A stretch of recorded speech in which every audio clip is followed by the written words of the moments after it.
My friends, Comtuos. Let's just throw up a round of applause for Comtuos. Out of nowhere, off the top rope, they drop an absolute heater of an update. This might be a longer video, but let's get into it. Firstly, they drop a double banner. I know what everyone's thinking.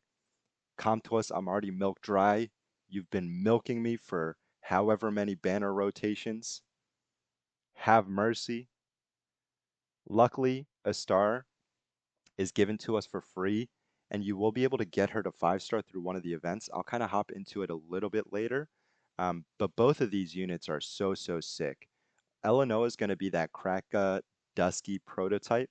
So she's going to be our new Venom unit, replacing Charlotte, um, as well as Lucian. Lucian is relegated to the bin now. So she's going to apply the CDR buff just like Charlotte.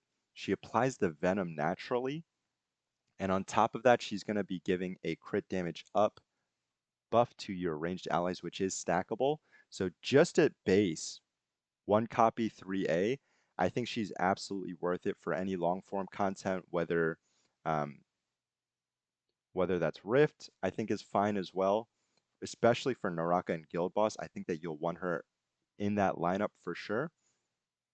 And a star has a really overloaded kit as well.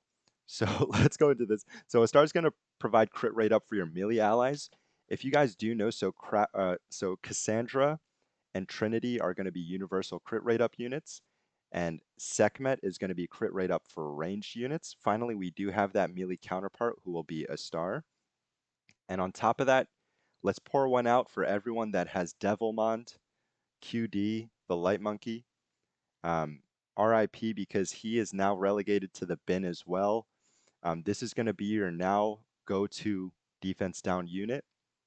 On top of that, at max Happy Box stacks, which will be 5 stacks, you'll be applying crit rate up, crit damage up, and accuracy buff to your allies. This is absolutely beautiful. There's not one piece of content that you will not want this for. And what's even more disgusting is a star at 7A, she'll be giving crush rate up, crush damage up, and attack up to your allies as well. I mean, these two units, I think they jump to the top of any tier list. They have absolutely overloaded kits.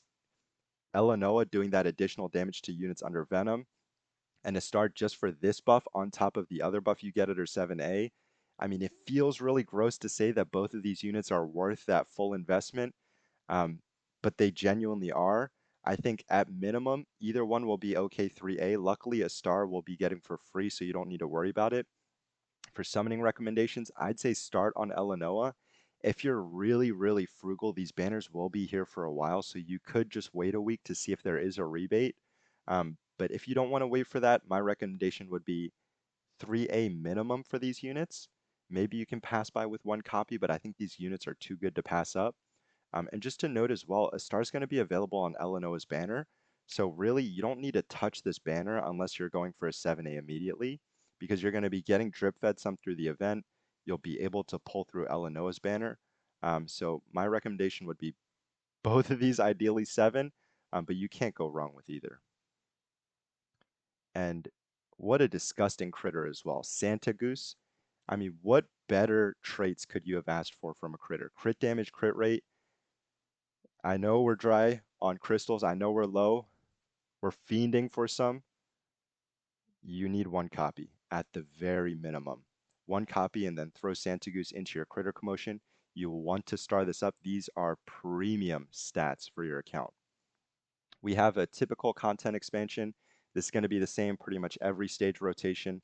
The only thing to note here is we don't have Tower of Ascension levels, but with how sick this update is, I do not mind. And let's go into the biggest mechanic changes that we've seen in Rush so far. So they've implemented over crit and over crush.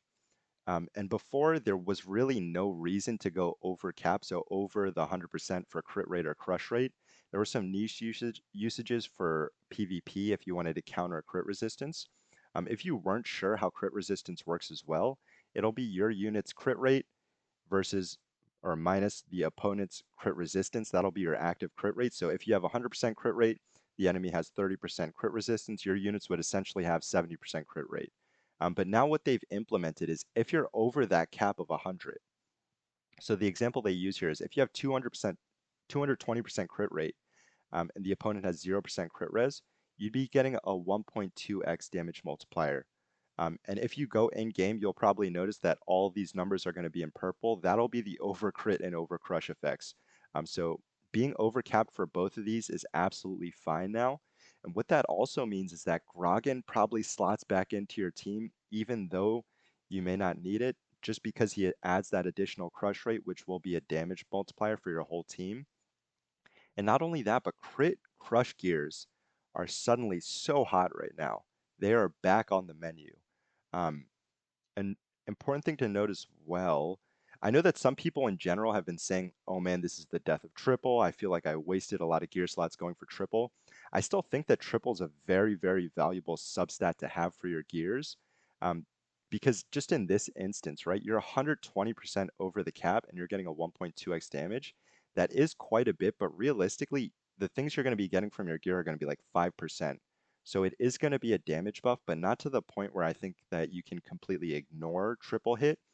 And especially as well, crit damage is a sneaky good substat now. A few players have tested this, and just by applying a crit damage substat gear, they're seeing an increase in damage for Naraka and Guild Boss. So this is not really a trash substat anymore. If you do see it, be sure to equip it, give it a try in Naraka and Guild Boss, see if you do have that damage buff. It is going to nerf your power a bit just because the game doesn't value it very highly, but overall you should probably see an improvement there. And we also do have some additions to Magic Circle. I might do a different video for Magic Circle just going into PvP sets and PvE. In general, all of these are very, very strong. I know that Magic Circle can be kind of controversial because it's whale bait. Free-to-play players won't have access to every single one, at least not for a while. I think in general it's good to have variety in the meta, so I don't really hate these additions. But we'll kind of go into that into another time. And like I mentioned earlier, these banners are going to be here for a while. So I know that we're all fiending for some more crystals. This is going to be here for 2 weeks, and then a star is going to be here till January 6th. So it would make sense if there's a rebate. Don't quote me on that. I don't want you guys to be like, man, I couldn't climb well in stages because I was waiting for rebate. But if you're frugal, it might happen. They've made some changes as well to tower defense with a new challenge mode. From what I've heard, Nightmare is pretty difficult, but I always love a shakeup in the content. This gives us something new to try out, to test, to see what's best. So I'll never hate that. We do have some decent quality of life changes as well. So we're able to skip Land of Conquest. Praise be to Comtuos. We are able to do 30 runs of Arena and Coliseum at a time. And you also have Quick Battle for your Glory Arena. Outside of that, these will just kind of be the events. Important thing to note, they do say this here as well. You'll be able to get your Astar up to level 5, which is 5-star just through the event, and we'll showcase that a little bit later. And the last thing are just some bug fixes. This is probably one of the bigger ones. If you've noticed during Guild versus Guild, your opponent will never have Magic Circle, so it always gave the attacker a huge buff when attacking teams. If this is the case that they fix this, there's going to be a lot more variance. Guild versus guild battles are going to be a lot more saucy, especially for those top guilds. This one really doesn't seem like much, but shout out to Comtuos. I was getting tired of seeing that red dot. But let's go into game. So, firstly, let's go into the events. So we have two new events here. Let's go into the one that gives a star. So you'll have these boxes that you'll be able to get just by doing your dailies essentially. The only one that probably won't be in your daily repertoire will be doing tower defense. If you're too lazy to do challenge defense, just go to an older stage of, just go to like chapter 25 or something like that, and auto stage 12, and you'll be able to get those rewards each day. But you'll be getting these boxes. I wish I saved some for you guys, but essentially you'll have a chance to get scrolls and some other good materials. If you did want these extra ones, they're 1,000. I think it's a reasonable price, but I'd say just wait. There's so many things that we need to spend our crystals on, whether it's the double banner or the new critter. So I'd say only get these if you can as a luxury, but it definitely isn't a top priority. And we'll be getting a star copies for free as we do progress through the duration of the event. My recommendation, so each extra copy on this side for a star is 10,000 crystals. I think that's pretty reasonable. I think that's a very good price, but I'd only start buying the ones on the right side after you're completed your summons. And what I mean by that is, like I mentioned earlier, on Elenoa's banner, you will be able to pull a star. So you'll do your pulls here depending on what you get a star leveled up to, and then go into this after. And I'd say only buy these just to get to the next star. Like if say you have 4 star and you just need 2 more copies and you finished all your summons, then I'd consider just buying 2 of these out of all of these instead of just spamming them. Just buy the ones that you need to get to the next star awakening be my recommendation. They did add this as well. This will be a boss mode. This is the team that I've been running. I haven't done too much testing on it just because I wish they implemented a ranking system just to see and compete with people in your server.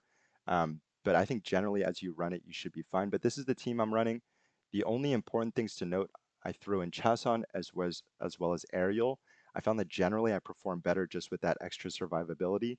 When you do go into this boss, she absolutely annihilates your team. It's going to be a 30-second run. You will not last longer than 30 seconds. Um, my goodness. And outside of doing that, just do that every day and you'll be getting some dice and breakthrough stones, which is absolutely beautiful. We do have the new tower defense that usually comes with the new units as well. Don't forget to do these and craft new ones here. And we do also have a season pass. I think that the special pass is a pretty decent value. You'll be getting pretty decent rewards and you'll be getting some more of these crafting boxes as well. So that's something to consider. Um, and lastly, let's just go into Naraka really quick. Obviously there's magic circles and there's tower defense changes, but just to wrap it up, let's go into Naraka. So if you guys remember, the last time I made my Naraka video, I was making anywhere from 11 billion to 12 billion damage. Let me show you guys what happens with the new mechanic changes of Overcrit Overcrush. So I've thrown in Grogan. We have the 2 new units here. I've kept in Charlotte, and let me explain why I kept in Charlotte. I know that a lot of people are saying that Charlotte's kind of dead and gone now. The only reason that I think it's fine is that her 5A, it'll give this weakness venom debuff, which will increase damage by 15%. And if you notice with Elenoa, where is it? She's going to have that same buff, but it's going to be stackable. So Charlotte is kind of, it feels bad because her cooldown's not going to be stacking with Elenoa's, but just for that 5A damage, I don't really hate it.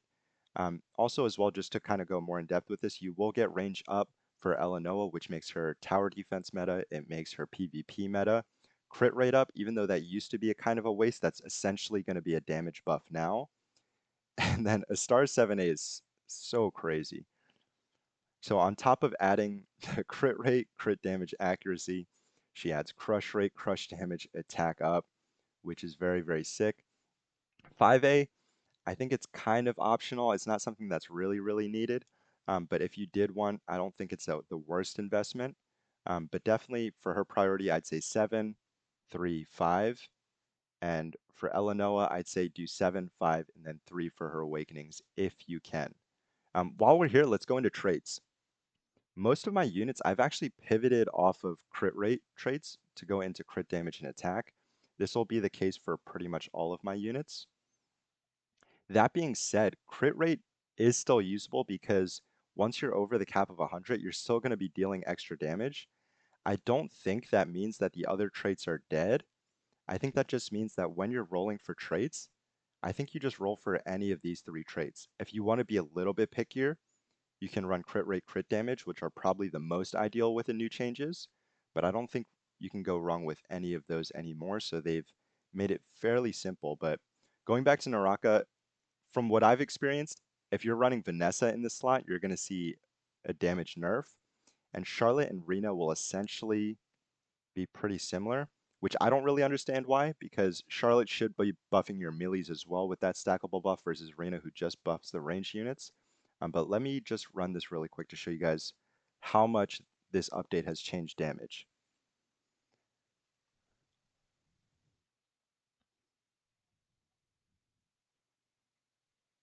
Bro, it basically doubled my Naraka damage. Like, that doesn't make sense. And even when you look at these individual units, they're not world beaters in DPS. These are both going to be, and obviously I haven't maxed out their Splendor or done their traits yet, but if we're just looking at their base values, look at Astar. She's hitting for less than Jian, brother. I didn't even know that was possible. And then Eliona, she's going to be kind of in the mix with some decent DPS units, so I'd imagine that she's probably going to shine a lot more when she has higher investment. Granted, they aren't max level, so that might be why they're a little bit lower, but they're not really the craziest DPS units, but their awakening skills, in my eyes, are a little bit too valuable to skip. Um, so what an absolutely sick, sick update. We've had a lot of different changes. It spices up a lot of the theory in the game as well for what you want to do for your gears, what you want to do for your traits. Magic Circle, there are more options as well. So I like that it's kind of injecting some life into the game and making players talk a lot more about the theory and the concepts of the game. I hope you guys have been enjoying it too. It's been a lot of fun in my eyes just in these past few hours just testing and seeing damage numbers.